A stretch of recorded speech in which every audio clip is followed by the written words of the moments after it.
妈，我上学去了，我热死我了。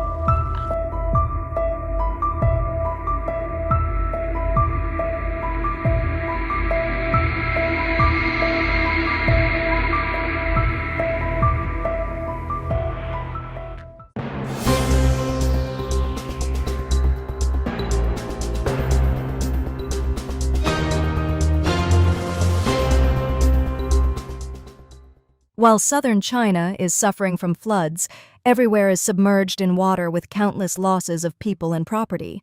Some places in northern China are suffering from scorching heat, with temperatures in many areas reaching 77 degrees Celsius, making it possible to cook outdoors without a stove. Many people exclaimed, "What great crimes has the CCP committed that the Chinese people have to suffer these severe natural disasters?" These past few days, the weather in Beijing has been truly strange. On my way home from work, I saw smoke rising in the distance. My heart skipped a beat. It turned out to be an electric scooter on fire. All I could say was, "Oh my God, it's so hot in Shanghai that things are literally catching fire." I had only walked a short distance and already couldn't take it. Just how hot is it in Shanghai?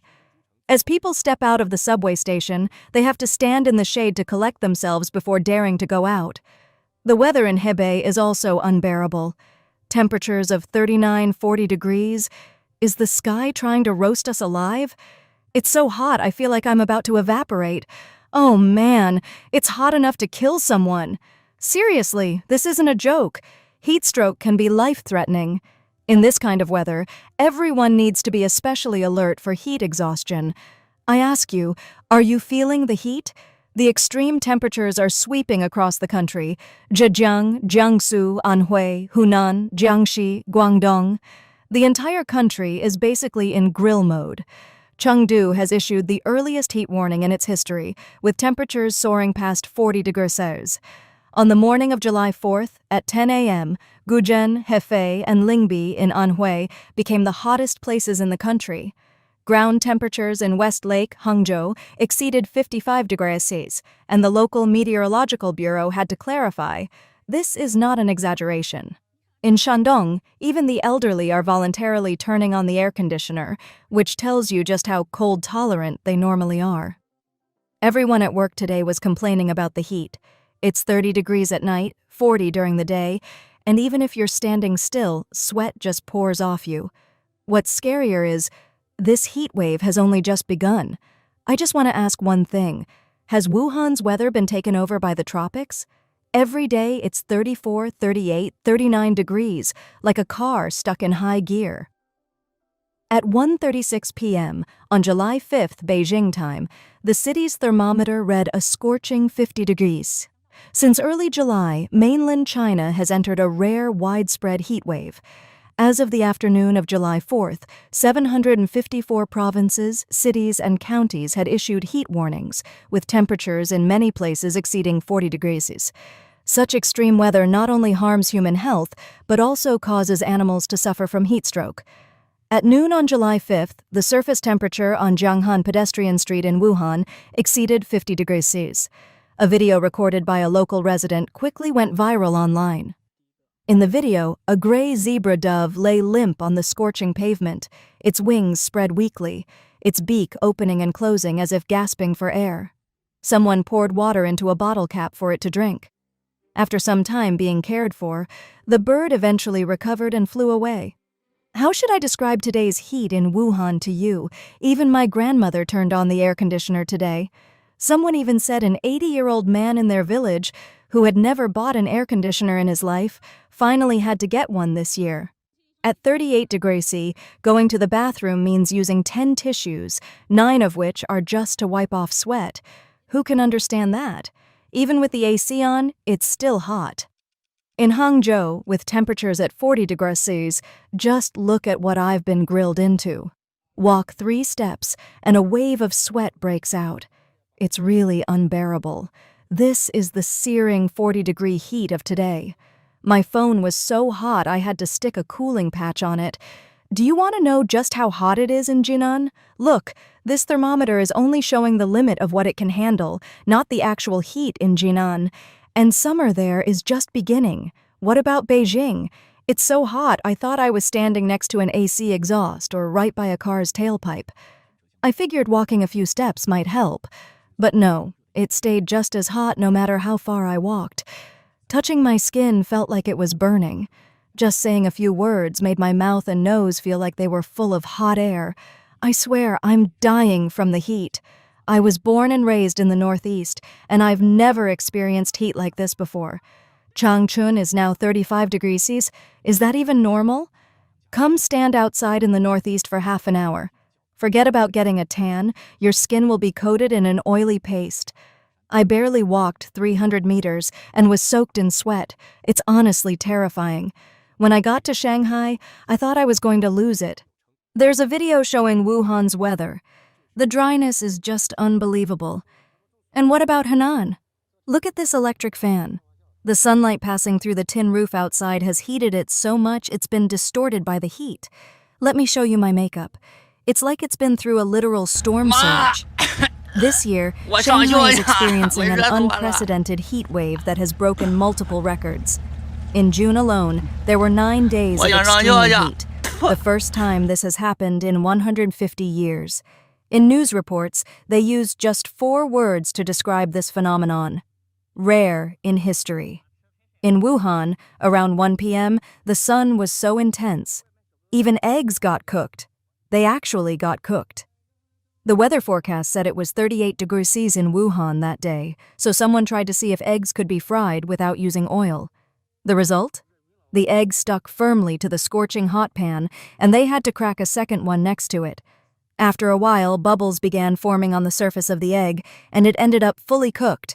Just sprinkle a little salt and pepper, and it was ready to eat. According to Chinese media, on July 4th, on a rural road in Zhu County, Shangqiu City, Henan Province, a black car was driving along when the driver had to slow down to avoid a tricycle. At that moment, the concrete road ahead suddenly cracked, arched up, and split horizontally due to excessive heat, forming a large fissure and kicking up clouds of dust, forcing the driver to brake suddenly. Many netizens believe the cause was the lack of expansion joints in the concrete, which gave no room for thermal expansion. However, others argued that even with expansion joints, such extreme temperatures would still cause the road to crack. Recently, much of China has been experiencing severe heat waves. According to China's National Meteorological Center, high temperatures are covering southern North China, the Huanghai region, Jianghuai, Jiangnan, and the Sichuan Basin. Over 2 million square kilometers are experiencing temperatures above 35 degrees C, with some areas in Henan, Shandong, Anhui, and Zhejiang exceeding 40 degrees C. In Bengbu, Anhui, one resident used 3 thermometers to measure the outdoor temperature. At 10:54 a.m. on July 5th, all 3 thermometers were placed in the same spot. One read over 50 degrees, nearly 60 degrees, the round one had maxed out, and the long thermometer also hit its limit of 50 degrees and went off the scale. Under the scorching midday sun in Wuhan, surface temperatures of various objects were recorded at alarming levels. Metal railings at 55 degrees Celsius, trash bins at 57 degrees, and cars parked under the sun reached 77 degrees. Even the underside of electric scooters hit 77 degrees C. One person exclaimed, "Oh my God, Wuhan's weather is insane!" Despite that, the official weather forecast only reported 39 degrees C, prompting many to question, is that the air temperature or the body temperature of the news anchor? Some even joked, maybe the presenter had a 39 degrees C fever and mistook it for the weather. Locals warned tourists, Wuhan's 39 degrees C is not the same as 39 degrees C elsewhere. You'll feel sick the moment you step off the bus. Walk less than 100 meters and your shoe soles will start to burn your feet. Some even said the heat was so extreme their feet felt cool because their shoes had melted in puddles of water. People called it the toughest 300 meters of the year. Residents advised anyone planning to visit Shanghai to cancel their trip. With temperatures hitting 40 degrees, everyone was complaining, it's hot enough to die. No one dared go outside. A Shanghai local said, the smell of Shanghai in summer is the smell of burning. Just look at me, and I'm standing in the shade. Guys, just how hot is it in Shandong? Someone asked. This frying pan was taken out at around noon, and now it's 2:40 p.m., just a little over 2 hours later. Let's crack an egg and see. No need for fire. The egg fries on its own. This kind of heat is way beyond tolerance. Right now, people in mainland China are truly living in a boiling hot hell. On top of the prolonged heat wave affecting many provinces, half of the country is also battling devastating floods.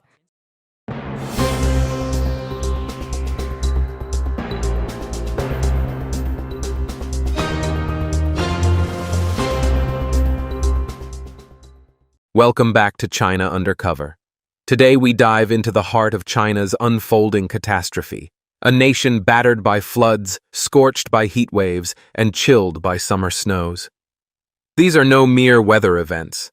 In the lens of ancient Chinese tradition, they are harbingers of calamity, warnings of a regime teetering on collapse. From the deluged streets of Guizhou to the sweltering cities of Shandong, from political intrigue in Beijing to whispers of cosmic retribution, we explore whether these disasters signal the unraveling of CCP grip on power. Are these natural phenomena random, or do they carry a divine message about a nation in turmoil? Join us as we unravel the chaos, expose the CCP's failures, and probe the omens shaking China to its core. Before beginning the news today, please like, subscribe, and share your thoughts. Challenge our views, and let's uncover the truth together. Cosmic warnings, snow in July, and ancient omens. Beyond the floods, China faces freak weather, scorching heat waves and summer snows. Shandong endured temperatures of 42.4 degrees Celsius, with Weifang hitting 40 degrees Celsius. At a July 5th youth music festival, attendees collapsed from heatstroke ambulances rushing to the scene. Firefighters sprayed water to cool crowds, but the heat was relentless. At Nanshan University in Yantai, students sweltered in dorms without air conditioning, relying on small fans blowing hot air. One student fainted, and a dormitory manager died of heat stroke, a death the CCP suppressed. They hide the truth to save face. A student posted their message censored. In a surreal twist, Shanghai's Kalian grasslands saw a July blizzard with snow half the height of car wheels. Today, a man decided to try frying an egg with pure sunlight. The air temperature was about 42 degrees Celsius, 107.6 degrees Fahrenheit. He set a cast iron pan on the concrete, left it under the blazing sun for 2 hours, then poured in a little oil and cracked an egg. Within minutes, the egg turned golden, ready to eat. He is far from the only one. During this record-breaking heat, countless residents in northern China have filmed the same experiment and posted the clips on Douyin, China's version of TikTok. Some use a pan. Others simply break an egg onto a car hood or the pavement. The outcome is always the same: sunlight alone cooks the egg through. While local authorities report the air temperature at roughly 40 degrees Celsius, residents have measured ground temperatures as high as 68 degrees Celsius, 154 degrees Fahrenheit. Around 1 p.m. on June 24th, several spots in Hunan province recorded surface readings of 74.1 degrees Celsius. One newspaper even told of an incident in Gaojia City.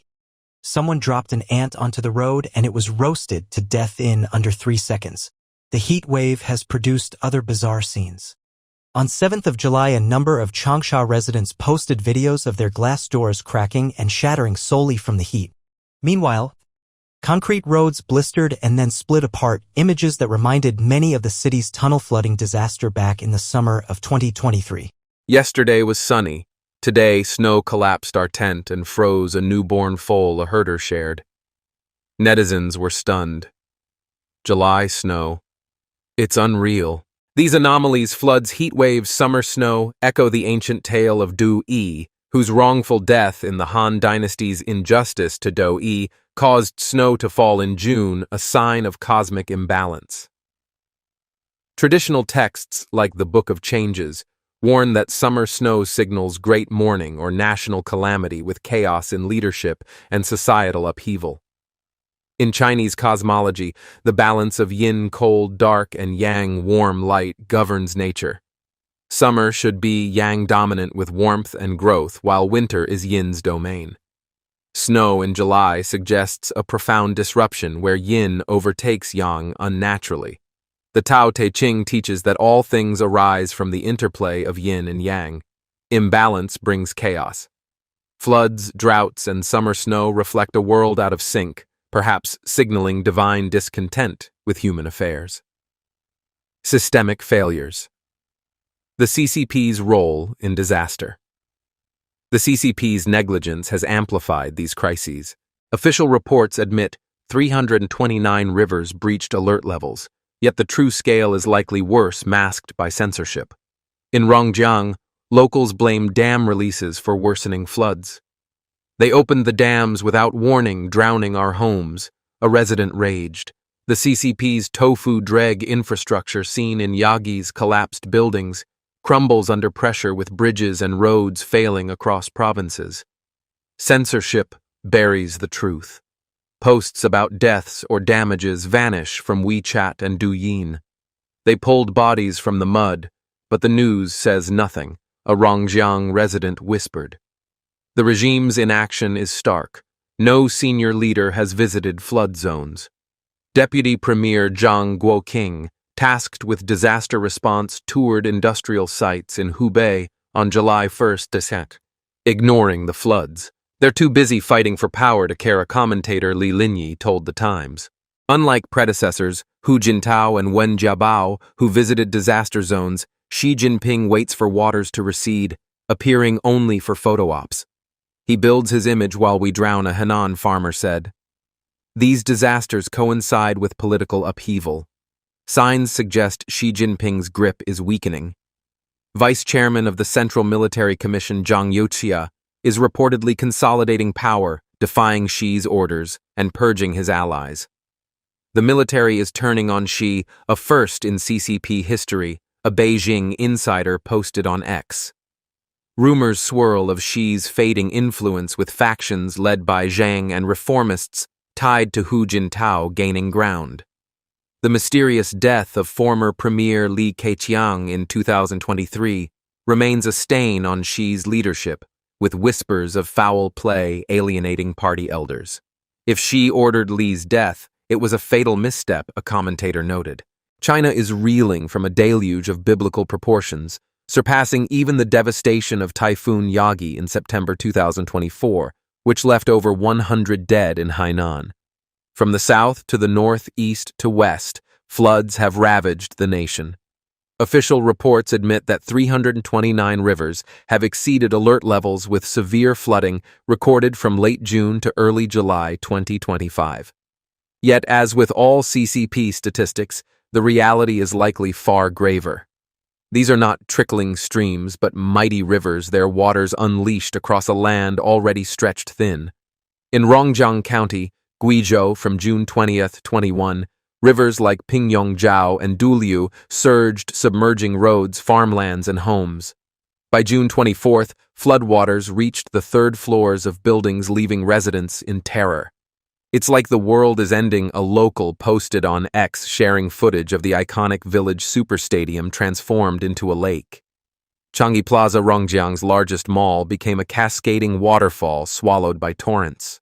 A second flood on June 28th obliterated recovery efforts, drowning the old town and much of the new. Rural villages remain cut off, with food and supplies scarce. We're stranded, starving, and forgotten, a villager cried. In Hanfeng County, Enshi City, Hubei, a July 1st flood submerged the city overnight, sweeping away vehicles and paralyzing infrastructure. A blogger witnessing his first such disaster wrote, "The streets are rivers.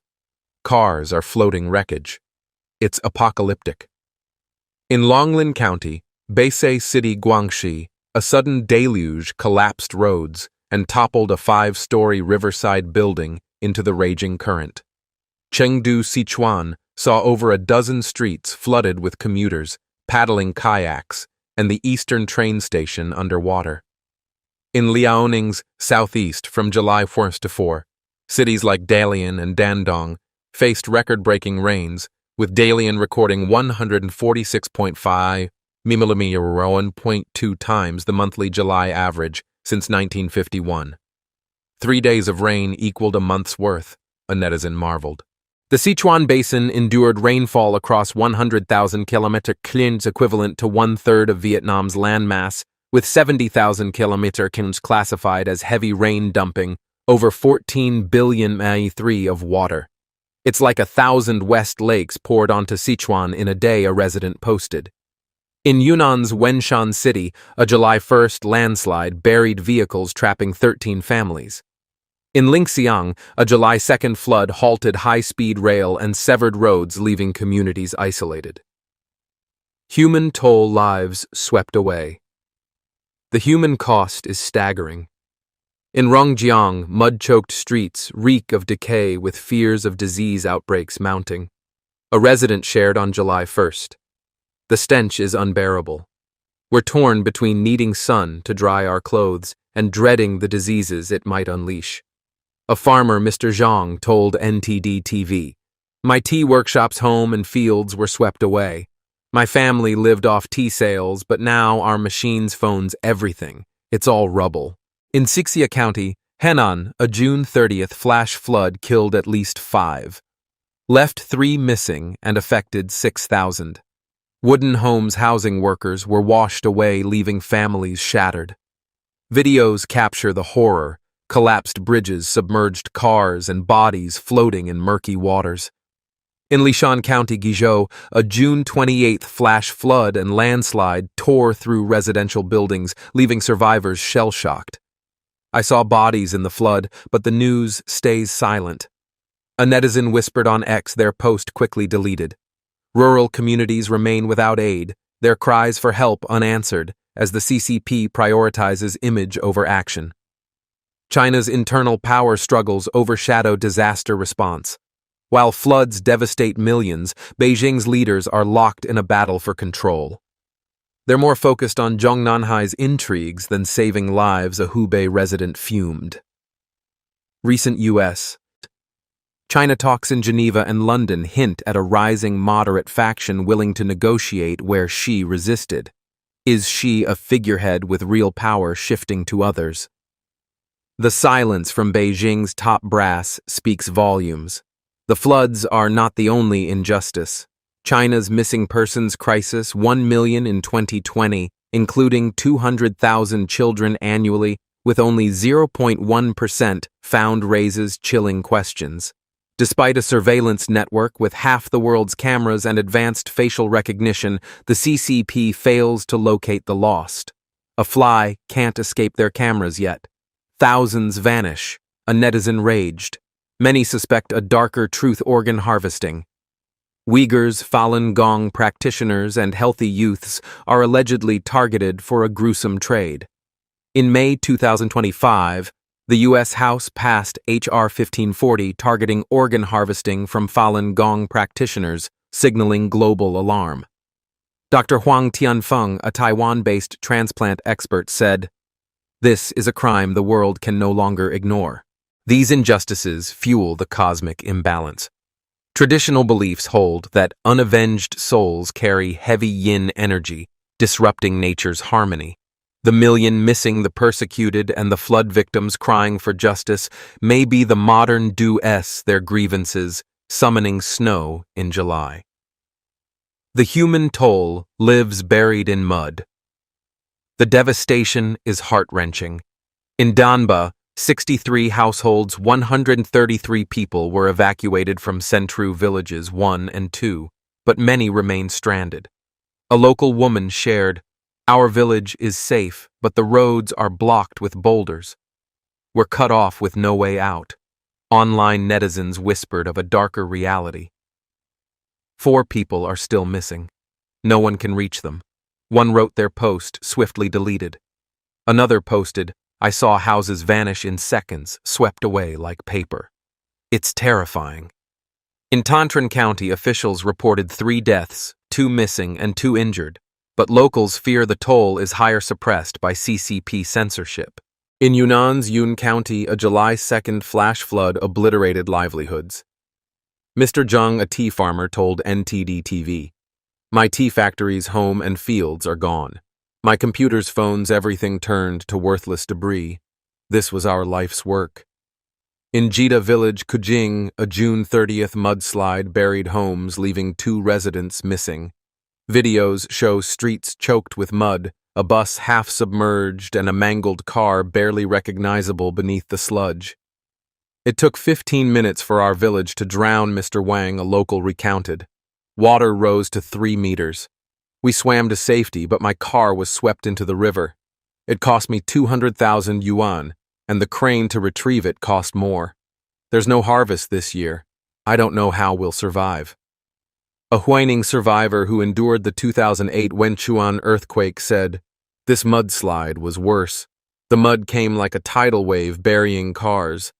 At night we heard rocks smashing vehicles. It was chilling." A finance blogger noted, "Houses crumbled, walls cracked, and cars were entombed."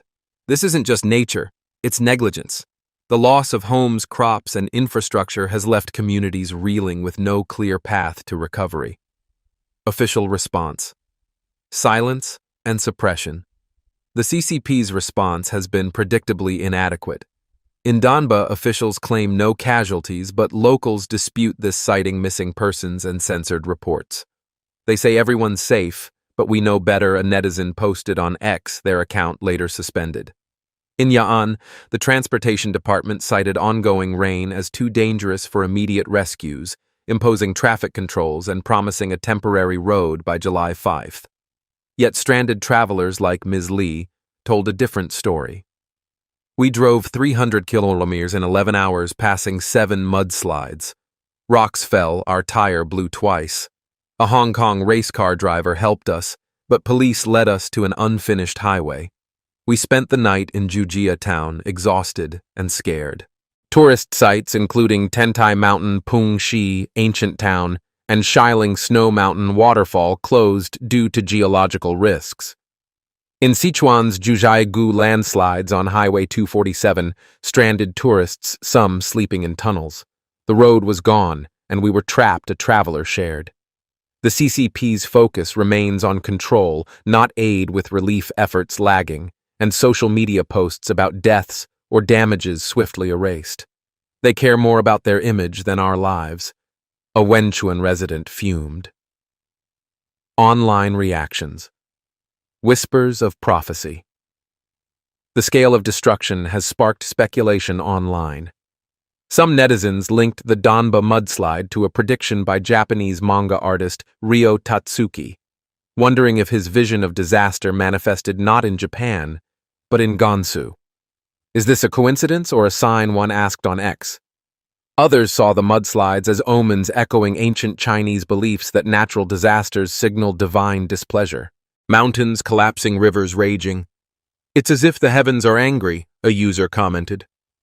These discussions, however, were quickly censored, fueling public frustration with the CCP's secrecy. Human-induced catastrophe. The root causes. While nature's fury is undeniable, experts point to human activities as the primary driver of these disasters. Dr. Wang Li, a German hydrologist, argues that China's rampant soil erosion, among the worst globally, stems from reckless development. These mudslides aren't just natural, they're man-made, he told Global Times. He identifies 4 key culprits: deforestation and land misuse. Steep slopes, loose soil, and heavy rain are a recipe for mudslides, but human actions amplify the risk. Deforestation, hillside farming, and careless construction increase runoff, destabilizing slopes. China's aggressive land use has stripped vegetation, leaving soil vulnerable to erosion. Shoddy road construction.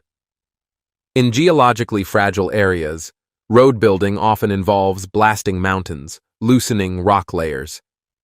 In Sichuan's Wenchuan region, post-2008, earthquake roads were cut through unstable slopes left exposed without reinforcement.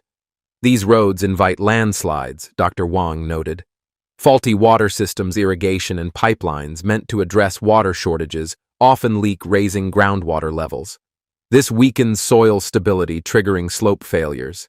In Danba, Broken water pipes exacerbated flooding, compounding the mudslide's impact. Poor drainage. Inadequate drainage systems cause water to pool during heavy rains, adding weight to hillsides. When water can't escape, it turns slopes into ticking time bombs, Dr. Wang explained. Many affected areas lack proper infrastructure, a legacy of the CCP's focus on rapid development over sustainability. The saying to get rich, build roads first, has driven China's growth, but at a cost. Overdevelopment, ignored environmental limits, and shoddy construction hallmarks of the CCP's tofu dreg projects have left landscapes scarred and communities vulnerable. The CCP prioritizes profits over people, a Yunnan farmer posted. They build roads, but not to save us, only to exploit us. China's mountains are crumbling, its rivers overflowing, and its people suffering. The July 2025 mudslides in Gansu, Sichuan, and Yunnan reveal a nation betrayed by its leaders' negligence. From Donba's buried highways to Yun County's ruined tea farms, from censored cries for help to the CCP's deafening silence, the story is one of systemic failure. These disasters, amplified by deforestation, shoddy infrastructure, and mismanagement, are not just natural, they're a warning. Will the CCP address the root causes or continue to bury the truth with the victims? Share this story, demand accountability, and join us as we expose China's hidden crises. China's hidden crises. China's hidden crises.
This is China Undercover, exposing the stark realities of a nation in turmoil.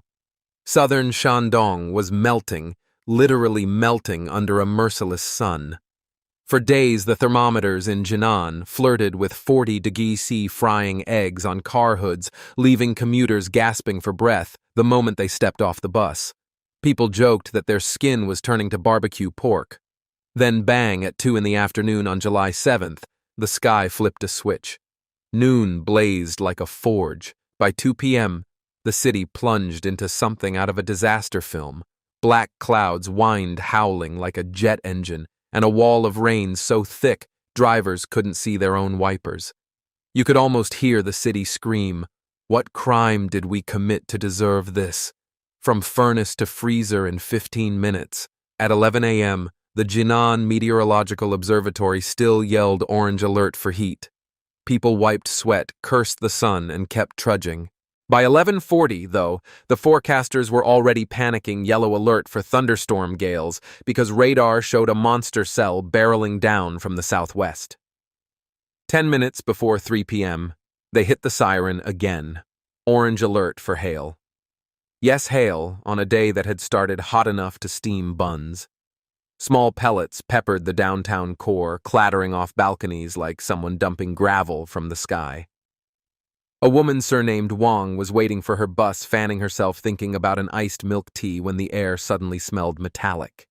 She boarded the bus, turned onto Sangkong Chao, and boom! A tree as thick as a telephone pole crashed across the lane, its crown blocking every inch of asphalt and crunching the hood of a gray sedan. "I thought the world was ending," she said. The driver, a cool-headed lady, radioed dispatch, soothed the passengers. "Don't panic, aunties, we'll get you home." Then reversed the giant bus like she was drifting in a Tokyo street race. 5 minutes of chaos route detoured, crisis averted. Elsewhere in Tianqiao district, A vendor watched helplessly as the corrugated iron roof of his makeshift stall peeled away like aluminum foil on a hot potato, his advertising boards cartwheeling into the air. Even the external AC units, those heavy beasts bolted to concrete, were ripped from brackets and hurled to the pavement. Someone caught it on video shards of styrofoam swirling in tornado-style updrafts, sheet metal slamming the ground like cymbals at a rock concert. Then the deluge hit, and within 10 minutes water had swallowed people's ankles. Citizen, play-by-play. My umbrella almost became a kite. Social media exploded. One post showed day turning to night, lens pointed at the sky, pure charcoal. Another girl in Xizang district yelled over the roar, "It's 2 o'clock, people. 2 o'clock and I can't even see the next block." Umbrella useless. It wants to fly away with me attached. Her shoes looked like she'd waded through a river. A grandfather who normally refuses to touch aircon finally surrendered. If I don't switch it on today, I'll either roast or drown. A viral clip from Licheng captured a scooter rider wiped out by the torrent, both rider and bike sliding like a hockey puck down the street. Out of nowhere, a truck driver jumped off his rig, an overworked food delivery guy skidded in, and together they hoisted man and machine onto the curb. 30 seconds later, a surge of water ripped through the spot they'd just stood. Internet crowned them heroes of the storm. Why did the heavens flip meteorologists say Jinan was trapped under a heat dome, a lid of high pressure cooking the ground layer? All the city's glass asphalt and concrete amplified the baking, but up high, a southwest trough packed with moist air was itching for a fight. The moment that cool layer shoved beneath the dome pressure, crashed hot air rocketed upward and bang, explosive convection. Picture a shaken soda bottle. You twist the cap and everything bursts out at once. That's how you get hail in July and wind strong enough to rip AC compressors off walls. Climate scientists add a darker footnote. As global temperatures rise, these heat domes turned megastorms are no longer freak accidents. They're becoming annual guests. Clausius-Clapeyron law says every extra degree, Celsius lets air hold 7% more water vapor, meaning storms pack bigger water bombs when they finally break. Translation, buckle up, because July 7th might be rehearsal for the main act. Damage report first 24 hours. Trees down, 200 plus many with trunks wider than a man's waist. City crews needed chainsaws through the night. Power cuts localized blackouts where lines crossed falling branches. Some families ate dinner by candlelight and battery fan. Commercial losses. The Tianqiao wet market counted 40 stalls roofless. Produce floated away, vendors wept. Casualties. 12 injuries, citywide sprains, glass cuts, minor concussions, no deaths, miracle, given the flying debris. Traffic paralysis bus lines, rerouted private cars, stranded in knee-deep water. Spontaneous volunteer squads dragged fallen trunks aside, chanting, "Yi er san pull big picture, can the city cope?" Next time, urban planners love buzzwords, sponge city resilient drainage, but July 7th exposed rusty bolts in the system. Litter clogged storm grates within minutes, turning streets into canals. Many roadside trees planted fast during beautification drives had shallow root balls. When gale met saturated soil, they toppled like dominoes. External AC units lacked wind load standards. A $2 bracket can't fight a Category 10 gust. And warning messages. They dropped yes, but few commuters check the weather feed every 30 minutes. Experts propose a shopping list. Bigger. Culverts. Permeable pavements. Real. Tree anchoring. Mandatory inspection of rooftop billboards. And push emergency alerts straight to phone lock screens with an air raid siren. Ping. Will budgets stretch?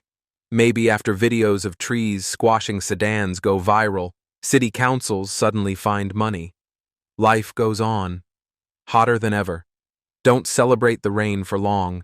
Forecasters whisper that the mercury will roar back above 35 degrees C by July 8th and stay there 2 full weeks. Imagine switching from sauna to cold shower to sauna again. Housewives joke they'll hang laundry during downpours because spin cycles are redundant. Office workers pack both sunscreen and rain boots. Parents tell kids carry an umbrella and a towel, one for rain, one for sweat. Whose fault, heaven's or mankind's? Scroll through Weibo and you'll see conspiracy memes. The CCP ruined feng shui. That's why heaven punishes us. Others blame endless concrete and vanished lakes that once soaked up stormwater. Scientists shake their heads. It's basic thermodynamics plus urbanization on steroids. But whatever narrative you pick, one truth screams louder than the thunder. Extreme weather is now a regular headline, not a foe. On July 7th, Jinan residents tasted two ends of Asia's new climate spectrum in a single afternoon: sweltering heat that bakes roads into waffle cones and apocalyptic storms that turn streets into rivers. Trees crashed, roofs flew, but strangers also leapt from trucks to save a stranger. Bus drivers kept passengers calm, neighbors hauled logs together to free an ambulance path. That resilience matters, because next month or next week, the sky may test them again. So, charge your power banks, bolt your AC units, clear the gutters. Learn the difference between a yellow gale alert and an orange hail alert, and above all, keep an eye on the horizon. In the summer of 2025, clouds gather fast and hit hard. When the furnace flips to flood mode, you'll have seconds, not minutes, to react. Stay safe. Jinan, and keep those umbrellas and chainsaws close. A real estate catastrophe is unraveling across China. Structures are collapsing. The notorious tofu dreg crisis has resurfaced.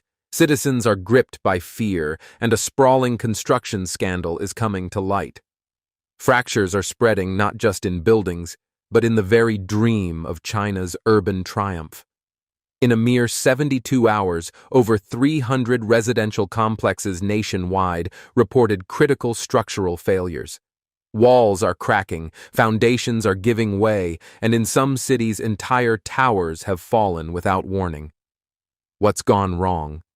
For decades, China's skyline symbolized boundless ambition: towering skyscrapers, rows of high-rise apartments, and entire cities built in a flash. From Shenzhen to Chengdu, from Beijing's heart to Chongqing's edges, the government championed a single mantra: urban expansion equals national strength.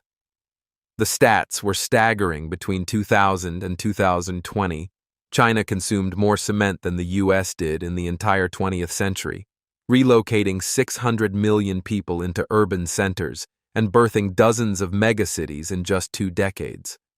Construction surged, and profits soared. Developers like Evergrande and Country Garden became giants, with real estate accounting for nearly 30% of GDP.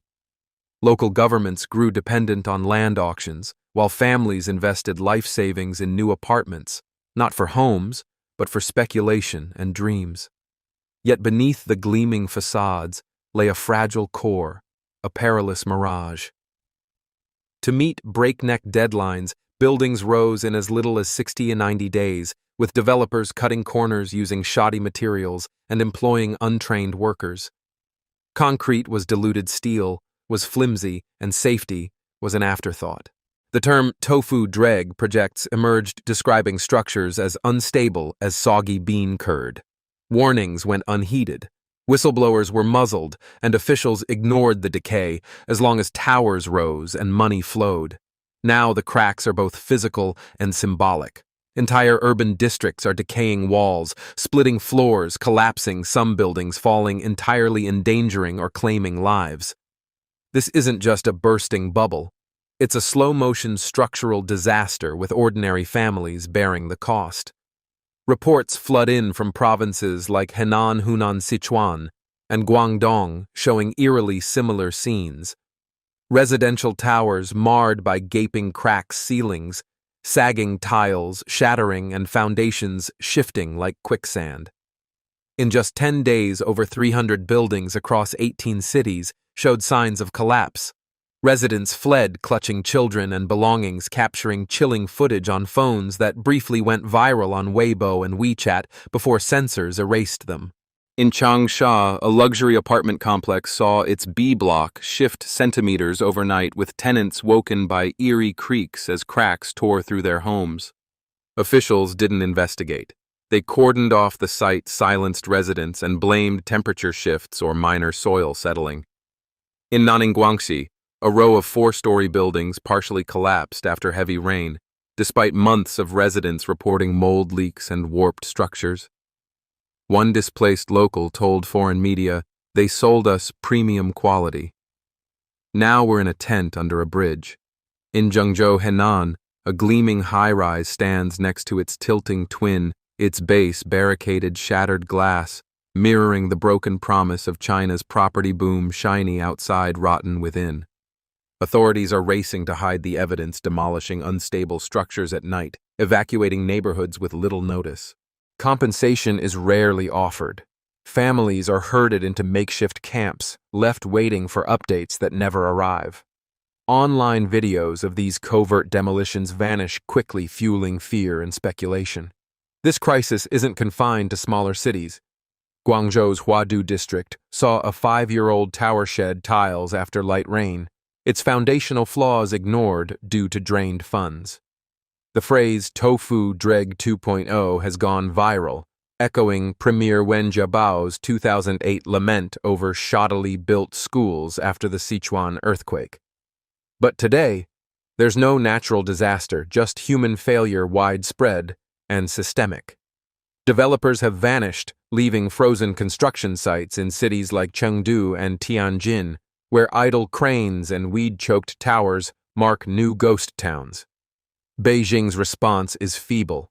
The Ministry of Housing issued a vague statement on isolated failures, offering no inquiry or accountability, blaming weather or local errors to dodge the deeper rot. Public fury is mounting, with residents sharing videos, forming advocacy groups, and attempting protests only to face swift suppression. Whistleblowers are detained, accused of spreading rumors or disrupting harmony. As southern China braces for July and August rains, families in these fragile buildings live in dread, knowing collapse is not a question of if, but when. The tofu dreg crisis is back, more menacing than ever. Coined after the 2008 Sichuan earthquake, when shoddy schools crumbled, killing thousands due to corrupt contractors and weak materials, the term now defines China's failing infrastructure. Despite pledges to reform, the problem has worsened. Systemic shortcuts are rampant. Developers under financial strain skimp on steel, dilute concrete, and bypass inspections. Buildings pass on paper but are disasters waiting to happen. A Hubei whistleblower exposed a beam with just 1/3 the required steel. Bribed inspectors signed off. The engineer was silenced and the structure was quietly raised. This isn't an anomaly, it's the norm. As the real estate bubble implodes, ghost towers, half-built, abandoned, and unsafe, multiply. Overbuilding and speculation have crushed demand, leaving developers bankrupt and projects halted. Exposed to the elements, these structures weaken before completion with rusted steel and shifting foundations. Rushed to deliver, developers patch cracks and glue tiles, sacrificing safety. Homebuyers discover facades without insulation, drainage, or stability, some towers tilting within months. Yet authorities issue safety certificates, complicit in the fraud. The system is rotten. Planners fast-track zoning inspectors, fake reports, banks fund blueprints, and officials take bribes. Complaints vanish, journalists are silenced, and courts reject lawsuits to maintain stability. Beijing's propaganda touts urban glory, but the reality is crumbling homes and terrified families. The collapse of 300 buildings isn't weather-related. It's the result of institutionalized fraud and absent accountability. If this can happen in days across a few cities, what awaits when storms hit? As faith in the housing market. The backbone of China's middle class crumbles. What happens to the economy when millions stop buying China? Undercover will keep exposing these truths. Share your thoughts. Below, subscribe and turn on notifications for the latest updates. Thank you for joining us. Thank you for joining us. Thank you for joining.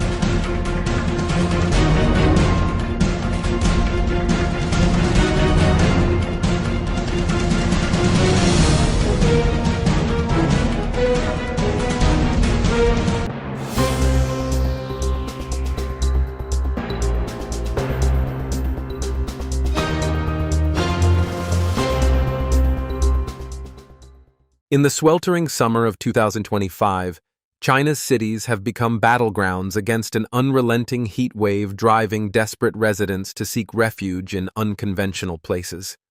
Supermarkets, once bustling hubs of commerce, have transformed into makeshift sanctuaries, where the elderly and children sprawl across cool tiled floors seeking respite from the scorching outdoors.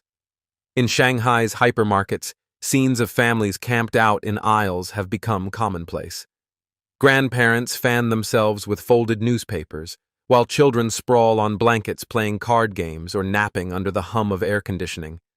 Shoppers navigate around these impromptu encampments, their carts weaving through clusters of people who seem oblivious to the disruption they cause. This behavior, while born of necessity, has sparked murmurs of disapproval. "It's a supermarket, not a park," one store manager muttered, gesturing toward a group of teenagers lounging near the frozen food section, their laughter echoing through the aisles. Empty snack wrappers and discarded water bottles litter the floor, a stark contrast to the polished displays. The elderly, too, contribute to the chaos, some bringing portable stools to sit for hours blocking pathways. Social media is abuzz with images of these scenes, with netizens decrying the loss of public decorum. "Have we forgotten how to behave in public?" one ex-post read, accompanied by a photo of an elderly man asleep on a pile of promotional flyers. Yet for many, the cool air of these stores is a lifeline, a temporary escape from homes that lack air conditioning or streets too hot to bear. Meanwhile, in the northern reaches of the country, a different kind of catastrophe unfolds. A merciless heat wave has descended, transforming the landscape into a furnace.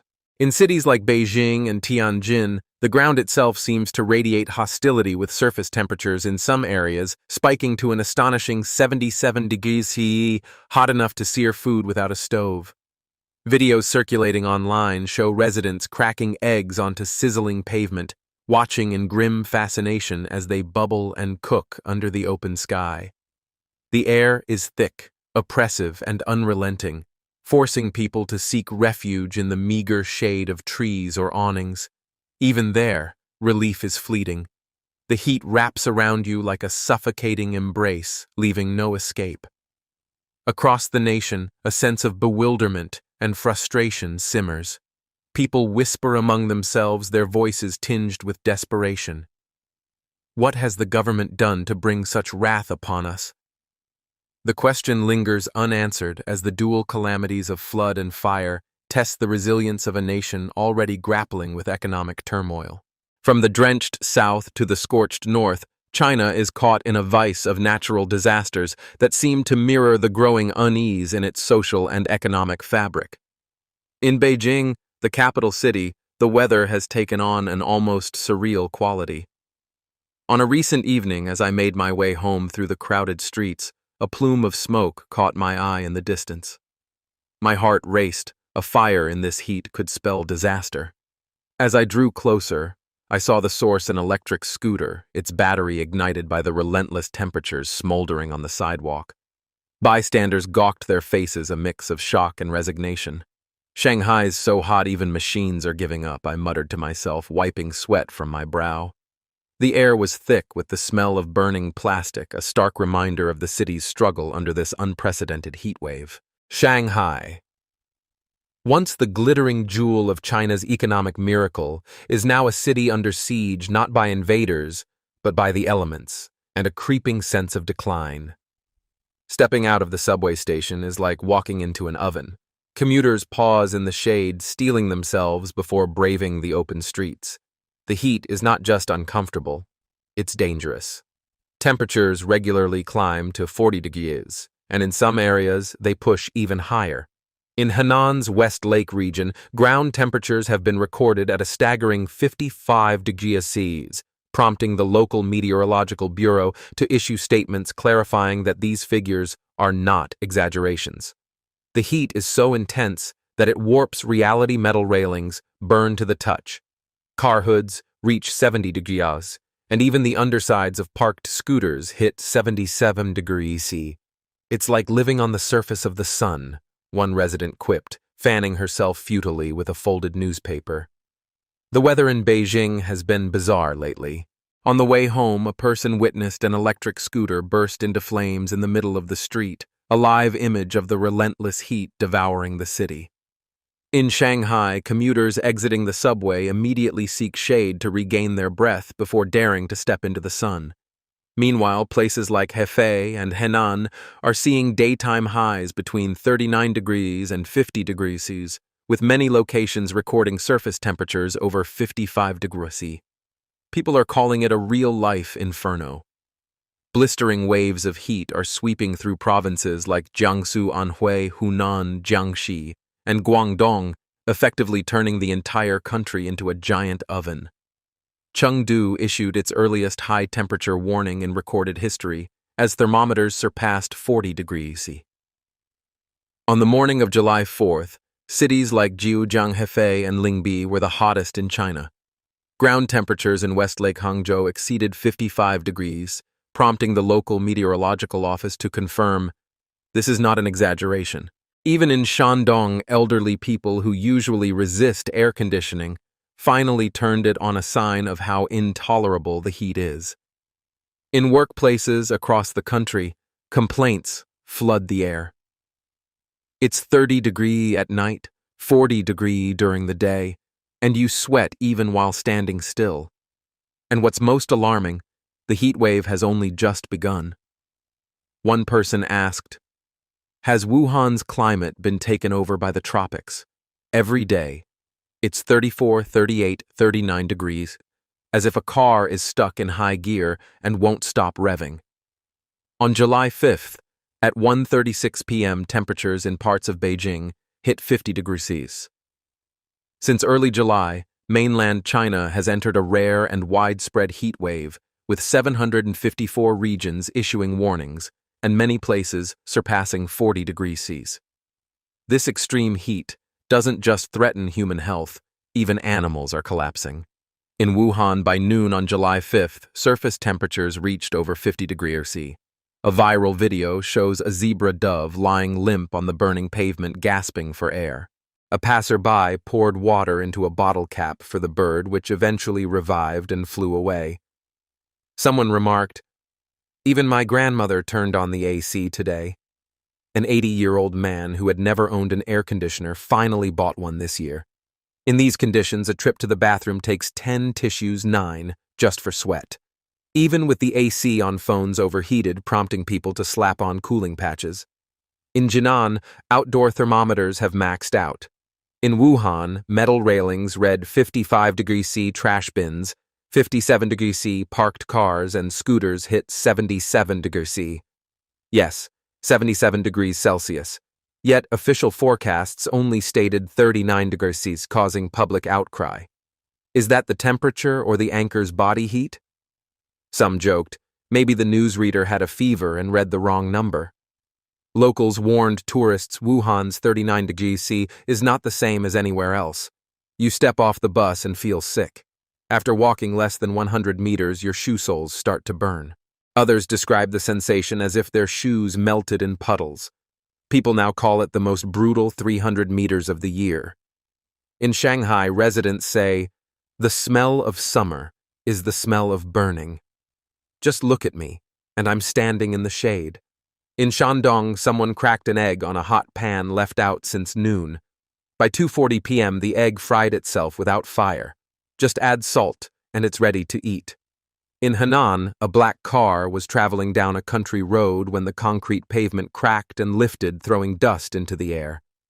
Many blamed the lack of expansion joints, while others argued that even with them, such extreme heat would have caused the same. According to China's National Meteorological Center, more than 2 million square kilometers are now facing temperatures above 35 degrees C, with regions like Henan, Shandong, Anhui, and Jiangsu hitting over 40 degrees. In Bengbu, Anhui, a resident placed 3 thermometers outside at 10:54 a.m. on July 5th. One read nearly 60 degrees, another hit its maximum limit, and the last one simply went off scale. In Wuhan, midday, temperatures of public objects were horrifying. Metal railings, 55 degrees C, trash bins, 57 degrees C, car surfaces, 77 degrees C. Even the underside of electric scooters reached 77 degrees C. People are saying mainland China has turned into a boiling hell, and while this unprecedented heat wave suffocates the nation, devastating floods continue to ravage half the country. The heat wave's impact is not limited to human suffering. Animals, too, are falling victim to the extreme conditions. In Wuhan, a viral video captured the plight of a gray zebra dove collapsed on a scorching pedestrian street. Its wings splayed weakly, its beak gasping for air. The bird was a poignant symbol of the toll this summer is taking. A passerby poured water into a bottle cap, coaxing the creature back to life. After a few moments, it fluttered away, a small victory amid the overwhelming adversity. Such scenes are becoming all too common as the natural world buckles under the same pressures as its human inhabitants. The elderly, traditionally stoic in the face of discomfort, are also succumbing to the heat. In Shandong, where air conditioning was once considered a luxury, even the most cold-tolerant seniors are reluctantly switching on their units. I've lived through 70 summers without needing one, an 80-year-old man in Jinan told me, but this year I had no choice. His voice carried a mix of defeat and disbelief, as if the world he'd known had shifted irrevocably. At night, temperatures barely dip below 30 degrees C, offering no respite. Sweat pours off bodies even in stillness, and the air feels thick enough to choke on. Wuhan, a city known for its resilience, is grappling with weather that feels almost apocalyptic. On July 5th, at 1:36 p.m., thermometers in the city center recorded 50 degrees C, a figure that defies comprehension. The official forecast, however, reported a more modest 39 degrees C, prompting sarcastic remarks online. "Is that the temperature of the air or the news anchor's forehead?" one netizen quipped. Others joked that the presenter must have been running a fever and mistaken it for the weather. Locals warn visitors that Wuhan's 39 degrees is unlike any other. Stepping off a bus feels like walking into a blast furnace, and a short walk can leave shoe soles scorched and spirits broken. "You don't walk 100 meters in Wuhan," a resident told me. "You survive it." The city's Zhanghan pedestrian street, a bustling commercial hub, has become a case study in the heat wave's brutality. At noon on July 5th, surface temperatures on the pavement exceeded 50 degrees. Videos show residents testing the heat's intensity by frying eggs directly on the concrete, no pan required. The eggs sizzle and solidify, a grim testament to the city's transformation into a giant skillet. In Henan, a rural road in Jie County, buckled under the heat, the concrete splitting and arching upward as if the earth itself were gasping for relief. The incident, captured on dashcam footage, showed a black car swerving to avoid a tricycle, just as the road cracked, kicking up clouds of dust. Online debates erupted over the cause. Some blamed the lack of expansion joints, while others argued that no engineering could withstand such extreme temperatures. The heat wave's reach extends far beyond Wuhan and Henan. From Jiangsu to Guangdong, from Anhui to Hunan, the entire country is in what one meteorologist called grill mode. Chengdu issued its earliest heat warning on record, with temperatures soaring past 40 degrees C. On the morning of July 4th, cities like Gujian and Lingbi in Anhui became the hottest spots in the nation, their thermometers straining to keep up.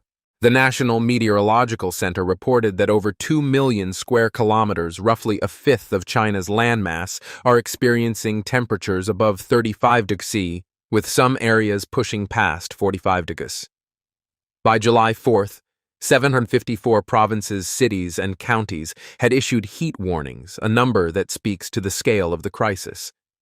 The human cost is impossible to ignore. Heat stroke has become a leading cause of hospitalization, with emergency rooms overflowing. Public health campaigns urge vigilance for signs of heat exhaustion, dizziness, nausea, rapid heartbeat. But for many, the warnings come too late. Outdoor workers, from construction laborers to delivery drivers, are particularly vulnerable, their bodies pushed to the brink by long hours under the unrelenting sun. I feel like I'm evaporating.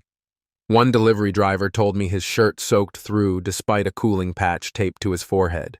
Even technology is struggling. Smartphones overheat their screens, flickering in protest, and residents have taken to attaching cooling pads to their devices to keep them functional. Yet, the heat is only half the story. In southern China, catastrophic flooding has compounded the nation's woes. Entire communities have been swallowed by muddy waters, their streets transformed into rivers. In Guangxi and Hunan, rescue teams navigate submerged neighborhoods in boats, searching for stranded residents. The economic impact is devastating. Businesses are shuttered, crops are ruined, and infrastructure lies in tatters. The juxtaposition of these twin disasters, floods in the south, heat in the north, has left many questioning whether China is paying a cosmic price for some unspoken transgression.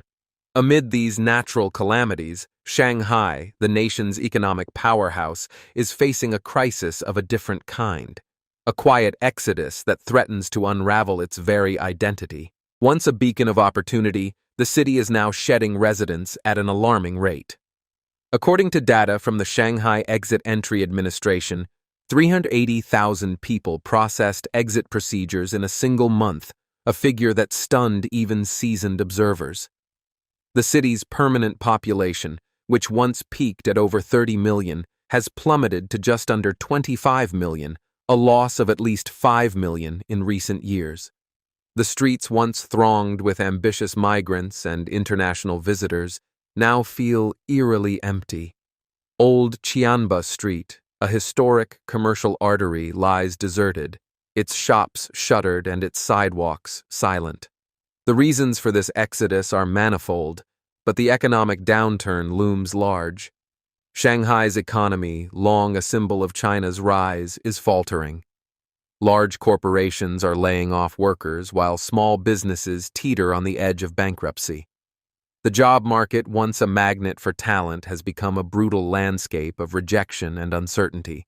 "I've been looking for work for 30 days, a former finance manager told me, his voice heavy with frustration.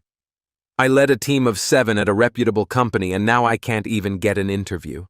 His story is not unique. Across the city, professionals and laborers alike are finding doors closed, opportunities scarce. The cost of living, meanwhile, remains astronomical.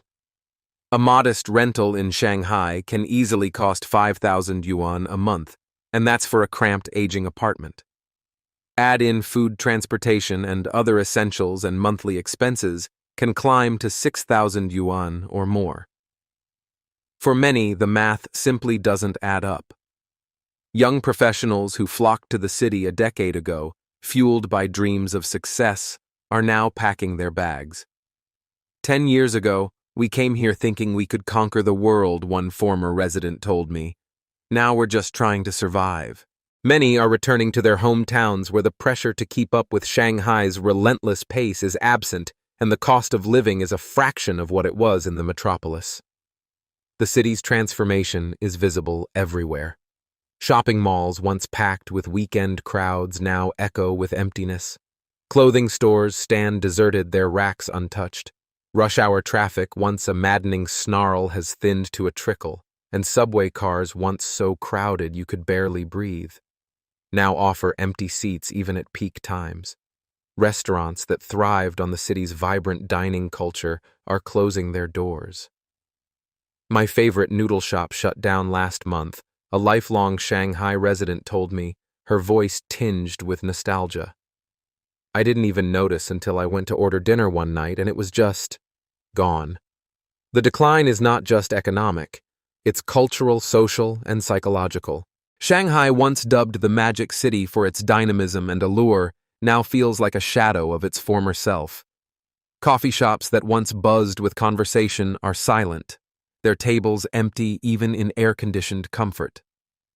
The city's iconic landmarks, the Oriental Pearl Tower, the Bund, the towering skyscrapers, still draw tourists, but even these areas feel subdued.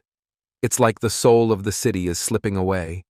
A street vendor remarked, gesturing to the quiet expanse of Nanjing Road. Even the air feels heavier now. The exodus has sparked a broader question. Where are all these people going? For many, the answer is simple: back to their hometowns. Rural areas and smaller cities, once seen as backwaters compared to Shanghai's cosmopolitan sheen, are now absorbing the disillusioned. The pressure in Shanghai was crushing, a young woman who recently returned to her hometown in Jiangsu told me. Rent, food bills, it was all too much. Under the bridges and overpasses of Shanghai, a growing number of people seek shelter, their lives reduced to makeshift camps. Delivery drivers unable to afford rent sleep on cardboard or thin blankets, their belongings stuffed into plastic bags. I counted 11 people under one bridge last night. A local blogger told me, his voice low. Some don't even have tents. They're just there. The scene is a far cry from the city's image as a beacon of prosperity, a reminder that even in Shanghai, survival is a daily battle for many. The economic decline is not unique to Shanghai. Across China, first-tier cities like Beijing, Guangzhou, and Shenzhen are grappling with similar challenges. Layoffs, bankruptcies, and a shrinking job market have created a vicious cycle, driving more people out of urban centers. The cost of living is too high and the jobs aren't there anymore, a former Shanghai resident now living in his hometown in Henan explained.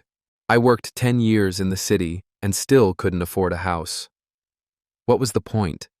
For many, returning home is not just a financial decision, it's an emotional one, a retreat from a dream that no longer feels attainable. The government's response has been a mix of denial and deflection. Official reports tout economic resilience, but the reality on the ground tells a different story. Bloggers and citizen journalists have taken to platforms like X to share videos of empty streets, shuttered businesses, and desolate train stations. This isn't the Shanghai I grew up in, one video caption read, panning across a deserted shopping district. Where did everyone go? The question echoes across social media, a collective lament for a city and a country that feels increasingly adrift. As the heat wave and floods continue to batter China, and as Shanghai's population dwindles, the nation stands at a crossroads. The natural disasters are a stark reminder of the planet's fragility, while the economic and social decline underscores the limits of unchecked growth. For those who remain in Shanghai, the daily struggle is a test of endurance against the heat, against the cost of living, against the fading promise of a better future. I used to think Shanghai was where dreams came true. A young woman told me, her eyes fixed on the horizon. Now I'm not so sure. The city's story is still being written, but for now it is one of loss, adaptation, and quiet resilience. As the sun beats down and the waters rise, China's people are left to navigate a world that feels increasingly unforgiving, searching for hope amid the ruins of what once was, what once was, what once was, what...